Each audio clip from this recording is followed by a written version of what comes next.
Miks on kalu nii lihtne halvasti kohelda? Üheks põhjuseks on, et kalu on pikalt nähtud toiduressursina.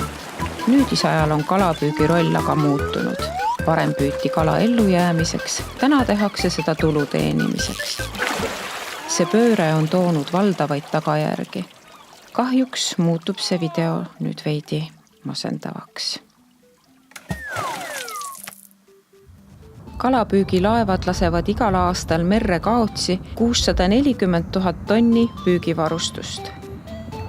Värske uuringu hinnangul oleme 1970. ja 2012. aasta vahel hävitanud 50% maailma mereelustikust, vaid 42 aastaga. Pole teada, kui palju mereolendeid me aastas tapame.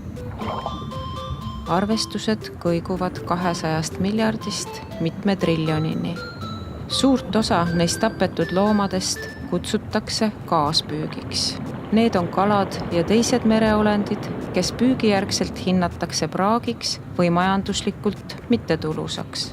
Nad heidetakse merre tagasi või jäetakse surema. See tegevus on viinud paljud liigid väljasuremiseni. Kaaspüügi probleem on üks põhjustest, miks on hakatud soosima kalakasvatust.